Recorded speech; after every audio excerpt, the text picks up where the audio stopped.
Good Tuesday morning, and welcome to Ice Age TV, the internal combustion engine age YouTube channel that talks about my trucks and cars and SUVs and motorcycles and the silliness that goes on in my life of the addictions of buying things. And wow, what a beautiful morning.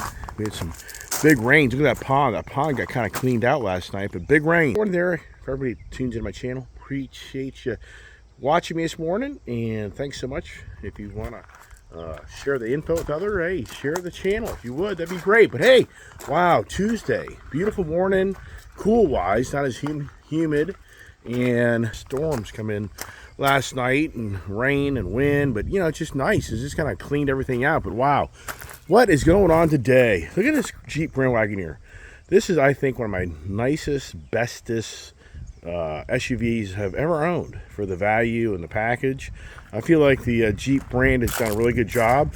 The Jeep Grand Cherokee, I think this is the better vehicle of my previous generation Jeep Grand Cherokees, and I had a few of those and didn't have a Jeep Grand Wagoneer, so I can't say that's better than the previous one that I owned, but it's for sure better from so many years ago when they kind of first brought them out back in the 70s and 60s and whatever years they had it. So the better or the worse. Better for the worse, for richer and poorer, in sickness and health, till to love and to cherish, till death us do part. Does anyone remember those vows? If you're a married person, you know those vows right there. And I thought to myself this morning, wow, we are in such the age of technology that we are so fortunate in so many ways to be able to buy better things more than ever in our life, especially when it comes to automotive, motorcycle world.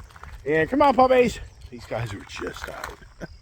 It's so funny. I just brand the Jeep Gladiator. They brought that back. I mean, that's the better Jeep Gladiator in my eyes, even though they had them around so many years ago.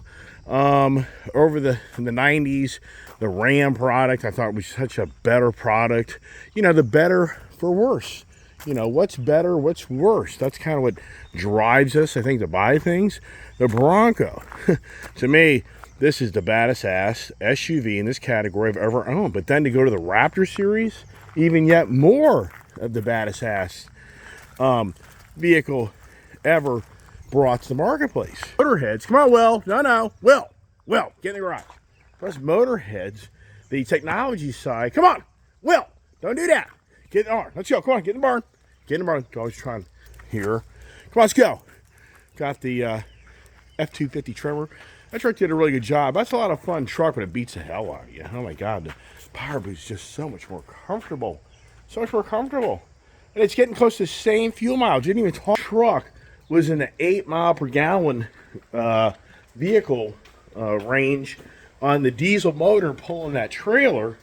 And the let me get the dogs in here because it's going to get complicated. Come on, boys. They just got this thing. Come on, pups. Let's go. So, but yeah, here's my Harley Davidson pamphlet of all my paperwork for my brand new better ride that I just bought. Did I buy a better ride? And that's the thing, for better or worse. And that's what drives us to buy things, is the manufacturers are constantly making things better to drive us to buy something new. And once again, the Ford F-250 Tremor truck, diesel, over here, the 6.7, pulling that trailer. This trailer right here, and that trailer didn't even have, that trailer had 2 motorcycles instead of 4 motorcycles, and I was seeing the 8 mile per gallon range. Now I was hauling butt in that truck. This truck here, this is the V6 twin turbo power boost. This truck was seen in the 7 mile per gallon range. So for all those diesel people, I'm sorry. You know, I hear people, oh, I get 12, 15 miles a gallon pulling a trailer. I mean, like, okay, I guess you put down the road 5 miles an hour down the road that everybody's driving by you. I don't know. I don't get that type of mileage in diesels. The electric truck. Hey, remember to plug it in. My dog ate my interior. Yeah. My German Shepherd puppy. I mean, it's just so aggravating. So aggravating. Let's see. Yeah, look at that. Yep. So this freaking rear seat will have to be redone. How do you fix that? I was wondering why I'm kind of not in the happy mood part of the day. It's like the dog just freaking ate the interior of the truck. it's going to be a probably $1,000 bill.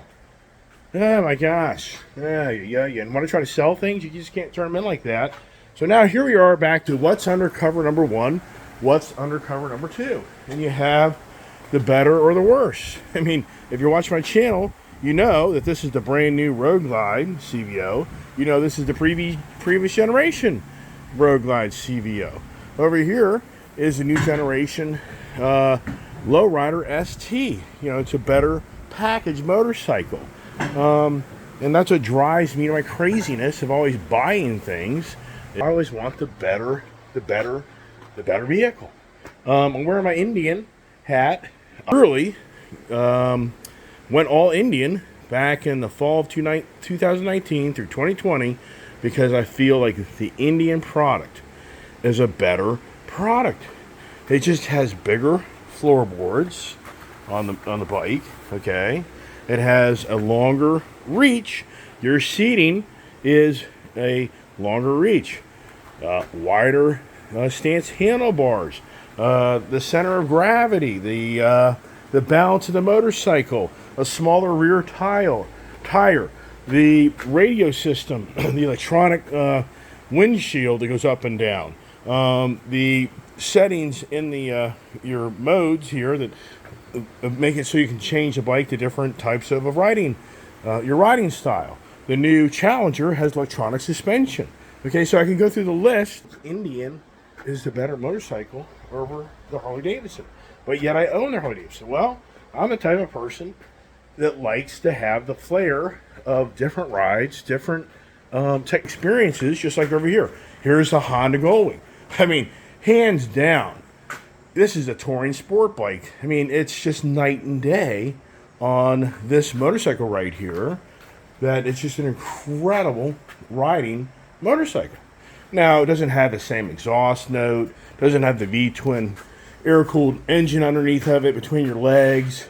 It doesn't have that retro look of where our real touring bag bikes kind of originated.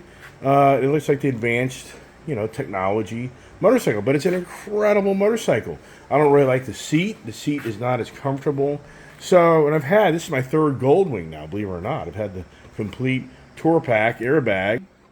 I'm always, I'm always going to buy the better product. CB650R.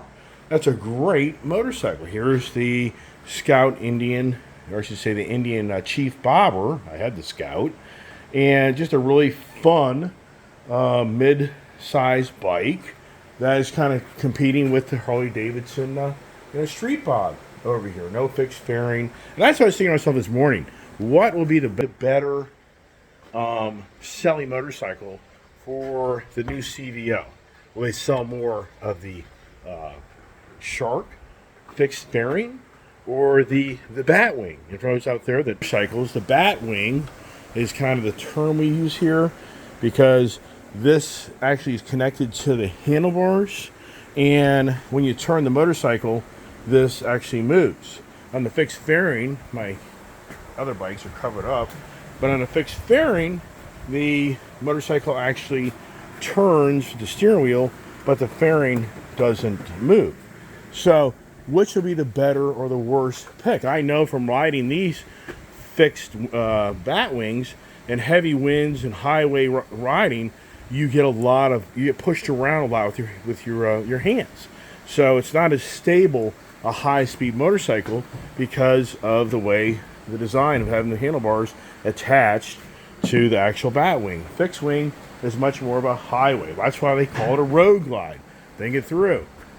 They call it Harley Davidson Glide because it's more of the street ride bike, the local around town, local back roads.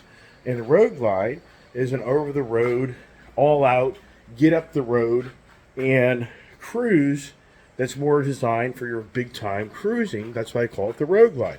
Here's the Honda fixed front fairing, and this, you can see, here's the handlebars turned, the fairing's straight.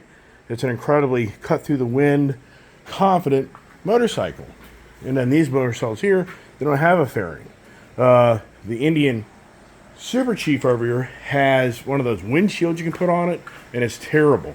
It's like a frickin' wall going down the road. I have that windshield here in the back. If you want a Maverick tonneau cover for $200, I've tried to sell a thing now for the last few months. Just nothing happens. So there's the detachable fixed front windshield for his motorcycle. My daughter doesn't like that. It just pushes her around too much. It's not a great thing. Oh boy, talk about all the motors I go through this morning. Is we all get fixated on the better of the two, and that's what drives people's interest, and what makes people say to themselves, "Is it worth me getting the better ride?" All right, let's get up here at the dog. Let's go. Gotta get up here and get the morning going, and that's what I'm saying, for better or worse, and that's kind of what ends up being the wow, it's hot up here. So I had to close up all the windows. Look at my pool. I threw some chlorine in it to kind of keep it going, as far as not being the insects living all the damn thing, becoming a mosquito haven. And you know those stories. Hey bud, turn on my air conditioning because it's so freaking humid up here because we closed up the office. And look at my bull. Let's put some bull horns on the motorcycle. How about that idea? All right, get some cool air in here. So anyway, let me get seated down here and see if I can get my morning look, right? Oh my gosh, wow. Yeah, so once again, this morning I woke up, I really was like, what am I going to talk about today? And that's always a challenge, to bring conversations to a YouTube channel when the creator of the channel is me. No videographers, no writers, it's all about me, just kind of trying to cover content to share with others and hopefully give you some listening time where you're like, yeah, that's pretty good point, or views. So, and the ashamed video is a pretty good response. And I forgot to mention yesterday in that ashamed video, I forgot to mention how people take pride and joy now of being ashamed. I mean, we witness now more than ever people going to stores, stealing everything. We witness more than ever people beating the crap out of people and doing really bad, devious things. And it's just shameful. But they're proud of it. And then the social media just supports it as everybody gets their phones out and videos all this stuff and just stands back as we witness people just borderline get killed in many ways as well. So anyways, not going to harbor on that same conversation per se today. So for me, for better or worse, I think that's what drives the whole automotive industry, the motorcycle industry. It drives the goods and services, the cell phones, the televisions.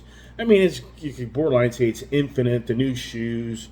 The list goes on and on, that the whole idea is that mankind is trying to bring... Here, my computer crapped out. I see if I can get the damn thing to turn on. I got to go back here to turn my computer on. So anybody here watching my channel, sorry to have to see the...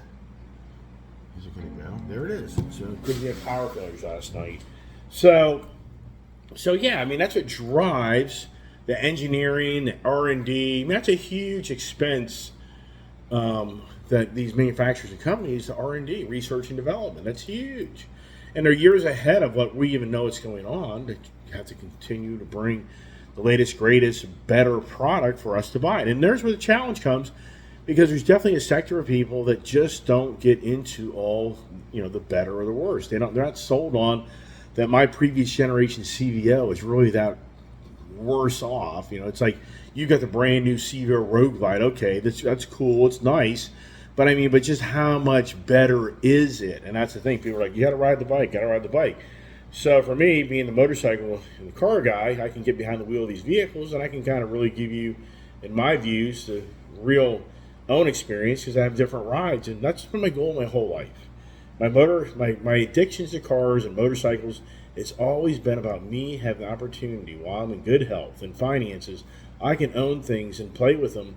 And I can say at the end of the day, when I'm not here anymore, that I said I had my day. I had my fun. I was able to own so many different vehicles and have a life of for better or worse. And that isn't right. Sitting here talking to you, logging into my computer, and I'm sticking too many characters in it to get it going. So So yeah, and I think that for us, we question that. I mean, I think a lot of us. It's so just like the electric vehicle market. So many people are not on the page that it's for the better. I mean, that's a huge challenge right now, and it's showing because Ford is rolling back their now annual sales of what they thought they'd be selling on electric vehicles. And in the North American market, yeah, it's had some growth, nothing compared to the European market, but overall, that's a huge argument, within ourselves and the sitting administration that we have in power that's all talking about for the better. Does anybody remember the Build Back Better? The Build Back Better? Does anybody really see that in anybody's hat? Anybody see that? The MAGA, Make America Great Again, that was Donald Trump saying. Is anybody hearing the Build Back Better? I mean, is anybody out there really, does anybody really feel that America is being built back better? I mean, so back to the EV agenda. The EV agenda is all about it's going to make the world a better place. But there's so many people that just aren't feeling that message is so accurate. And so many people, I think, are feeling that it's more of an agenda and it's more of abuse of powers in so many ways to control society more than ever through forcing the change of transportation and the way we use energy. And so in that scenario there, I think a lot of people are going to be on the sidelines for quite a while on the, for the better buy an EV vehicle. I own them. I have them. I've shared many times with my experiences with them and the local and blah, blah, blah. But they're very expensive vehicles. And that's a challenge to get the vehicle down to be the better transportation vehicle that makes sense for people, that actually economically makes sense. And that's that's the interesting thing about it. I don't think the majority of people are going to get caught up in that, oh, you're going to save the world by buying electric vehicles, so just sacrifice everything you own and have and sign off on the expensive electric vehicle to save the world. A lot of people just aren't doing it. In fact, the electric vehicle sales were pretty hot last year because we had incredibly high energy for gasoline and diesel. So that would kind of, and that's nothing new. Any sitting salesperson or any sitting dealership will tell you for the last 30, 40 years, when the gas prices go up, the eco cars sales go up, and the big gas guzzler car sales go down. When the gas prices go down, the big gas guzzler sales go up, and the eco sales cars go down. It's just a trend that's been going on for since the 1970s, 80s, 90s. So now the only thing is, with expensive gas, like last year at the $5, $6 level, that was getting people to seriously consider an electric vehicle. Their perception was that they would have a better economically driven vehicle. In so many ways, it's true. If you charge at your house, you don't have to spend any money to put a radical electrical system in. Yeah, if you don't, you have to do otherwise. You're not saving any money. And then you're out on the road and you're driving somewhere. You're not driving for free. You're still paying to go down the road. So do you save yourself some money? I think it's more about the agenda. I think these are people who are fixated on that they're helping contribute to the green agenda on a cleaner, nicer car. But at the same time, I will say this, that the better performance of the vehicle, the instantaneous launch of the EV vehicle, it's incredible. The speed of them, it's incredible. The technology in them is pretty incredible. So in that aspect, it's a better vehicle per se over the Ice Age vehicle. But the connotations that go with it, for a lot of people, they just don't like the undermining message that they feel that you're supporting. And I've been called out many times on buying an electric vehicle that I'm just supporting the agenda, the green agenda. I'm supporting this administration's policies and guidelines. So in that aspect, I get all that. But at the same time, thank goodness they're still building ICE vehicles. They're still building ICE motorcycles. And they are bringing better products per se that are better than the previous generation. I can honestly tell you that Indian Challenger that I had down there in Tennessee, I so wish I now brought that back home so I could have such a great comparison video. I mean, part of me says I should just trailer my Harleys down to Tennessee and get that Indian Challenger out, just do some really good back-to-back comparisons. I mean, that Indian Challenger is just an incredible riding motorcycle. One thing I regret in that Indian motorcycle, I bought those tabs, slip-on exhaust on the thing, I don't like them. I hate them because they're constantly very loud. They're just always loud. So I think I'm gonna take those off and find a better slip-on muffler that isn't so loud. I mean, that bike is extremely loud. It's borderline obnoxious. I kind of get sick of it after a while. The Indian Chieftain I have with the 116 motor with the Reinhardts, that is such a sweet, nice sounding exhaust. And the Challenger motor is a liquid cooled V-twin motor, so it's a whole different, it's a whole different animal. These V-twin air cooled motorcycles, which to the degree the new Harley Davidson has been experimenting with liquid cooling the heads for the last now 7 years. Let's say 2014. I think they started doing that. And so per se, is it really a V-twin air cooled engine anymore? In so many ways, it's not really. It is now, that new Road Glide is now the liquid cooled engine to a degree. So, but the whole point is just that V-twin between your legs, the noise that comes out of that motor, and just the way it's designed, and the feeling between your legs. It's a unique experience, unique. That's what drives the people to want to buy these vehicles, motorcycles, the Harleys, is because it just has that uniqueness to it. It's the Harley uniqueness. That's really what it's all about. And and so somebody made a comment on my channel. Yeah, those Harleys, they vibrate like crazy. Well, definitely the heritage of the Harley Davidson V-twin, it vibrates like crazy. But for sure, now the better, newer models, they don't vibrate anything like they used to vibrate. I mean, it's not even close. Yeah, you have a little vibration in the bike, a little, but it's nothing close to what it used to be. But it's just that's the one guy said that's the soul of the bike. That's the soul of the motor. Exactly right. So, but the newer bikes, that's a better feature on that vibration. The newer motorcycles, it has the rider technology where the bike controls the brakes and the engine performance. The new Road Glide has the street ride. It has the rain ride. It has a sport ride. So definitely in that aspect, what has that really done to the bike? Well, the rain is going to be more the safety of the tires not breaking loose in the braking and going through the cornering of the bike, managing you not slipping out underneath that corner. On the performance side, I'm just assuming that it kind of lets the bike be a little bit more open and free-spirited than when you have it on the, I guess the suspension. I don't know. It doesn't have electronic suspension, so I'm not real sure on that. So I ride that bike, I just can't say. It's got the better front end because of the inverted forks from the previous generation. But when I go back to that Indian Challenger that has electronic suspension where you can set the settings to precisely one rider, two rider, luggage, no luggage, that's really cool. You can go into normal sport. In the Indian motorcycle, it's like the Ford product. When you go from normal riding to sport riding in the Ford products, it opens up that engine, the ESCM, to really give you all full power. So in the Indian, that's what goes on. In normal riding mode, you're not getting full power of that motor. You got to go to sport mode to really open that thing up, and you can tell a drastic difference.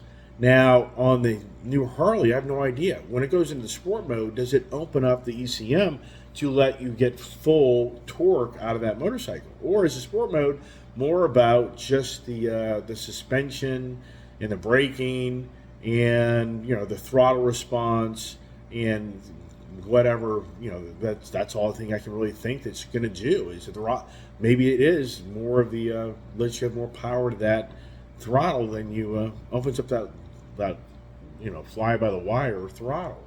Yeah, and it's interesting how Harley got away from that hydraulic brake system on that front left-hand side of the handlebar.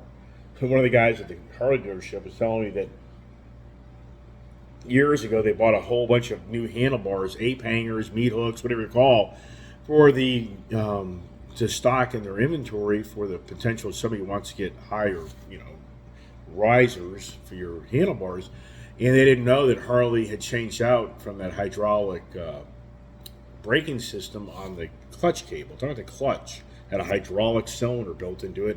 Had a lot of problems with those things, had a lot of recalls.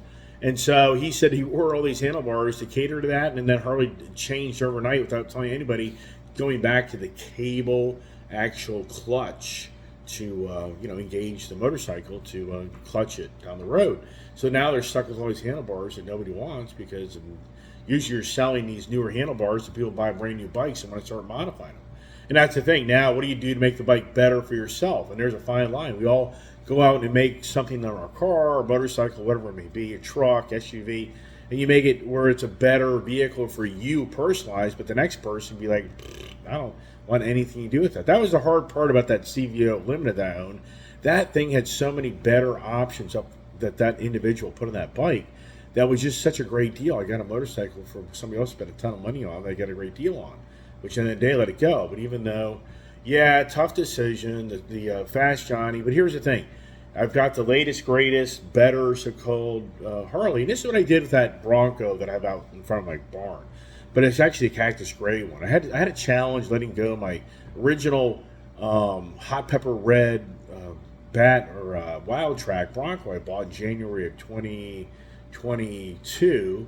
And I just had a hard time parting that vehicle. But I finally came to closure. I could buy the brand new Raptor, drive it for 6 months, and I could sell it for what I paid for it. Maybe even more. Now, this Road Glide, same thing. I was thinking, I could ride this Road Glide. I definitely ride it, keep low miles on it, and I didn't pay any ADM on it, so I didn't pay any stupid fees on the bike.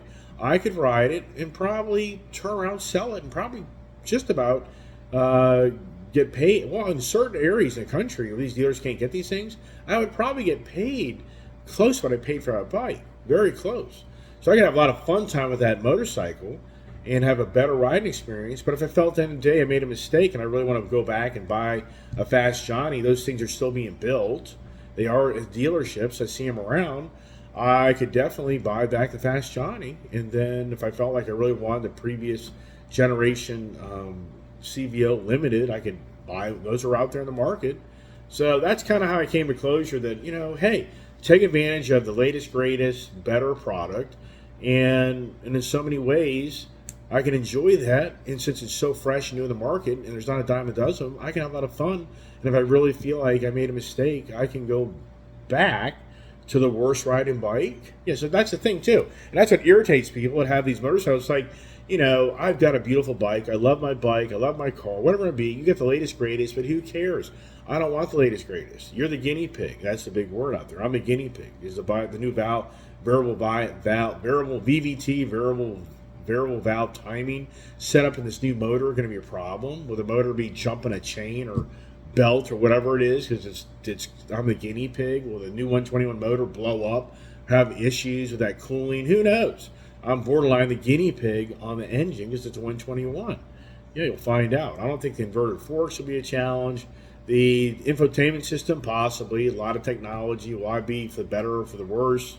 And that can go both ways because it's the first year out and the real riding time comes down to that. So hopefully I get to ride that bike. But today it's overcast, probably rain. I'm just not riding the rain. I'm just not desperate to ride it. But anyway, so I thought to myself, on all these new technology for better or worse, I think to myself, we're living in society today more than ever. It just makes no sense that we are all so caught up in for the better products. I mean, we really are. We're in for the better adventures in our life. We're in for the better food selections. We're in for the better of our health. But at the same time, we're going through potentially some of the worst times. There you go. Got the little puppy here. There he is. Hey, Kiwi. I'm doing my video, so just so you know. So, hey, little boy. Where's the seat eater?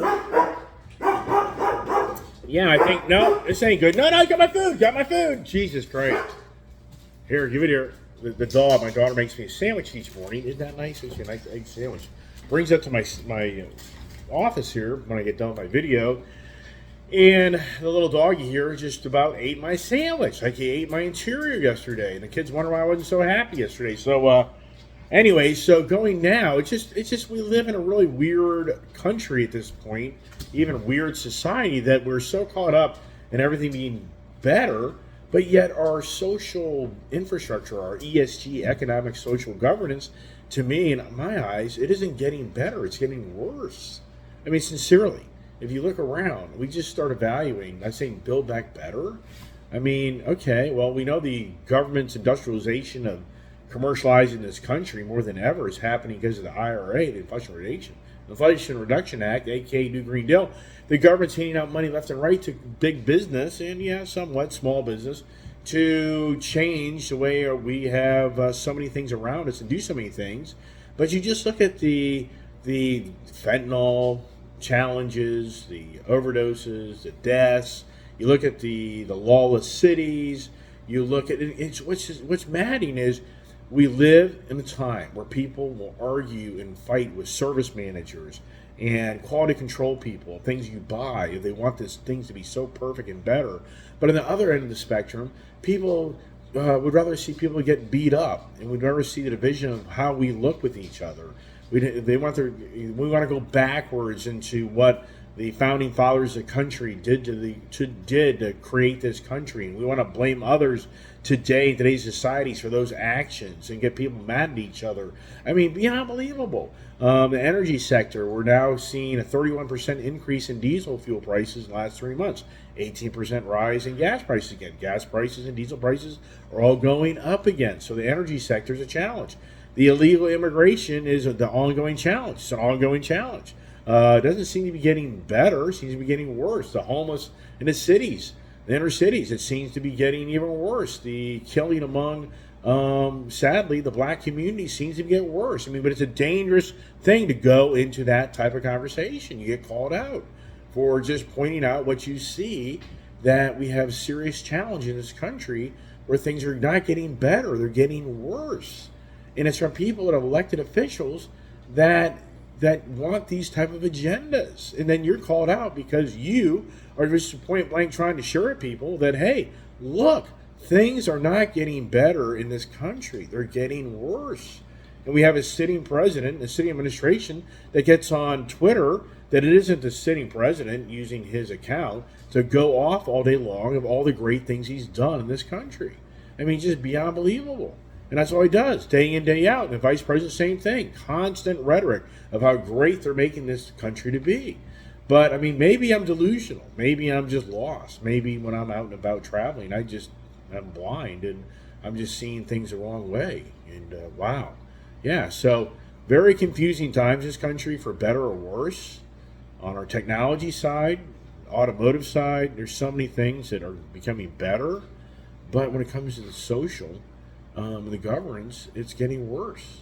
So how do we change that? Anybody know how we're going to change this direction? I mean, come on. Elon Musk now wants to fight Zuckerberg, and Zuckerberg's already raised his hand and said, I'm ready. Now Elon Musk is alerting everybody he's got back and neck issues. He has to have an MRI and evaluate the condition of his back and neck. Really? Wow. Why was Elon Musk mouthing off he wants to fight Zuckerberg when, Mark, when now all of a sudden Mark apparently has called him, like, okay, let's do it. So that would be entertaining. That's going to be an entertaining thing if it actually plays out. But if Elon Musk has major back issues and neck issues, you're going to go get into the WWE ring, basically, and get into that. I mean, is Elon Musk setting himself up to be paralyzed? Is that, for better or worse? I mean, come on. Wow. All right, everybody. That's it. Long video. Got a busy day. Got to get going. So thanks for watching my channel. God bless. Stay safe. Stay tuned. And what are we doing next? Have a great day.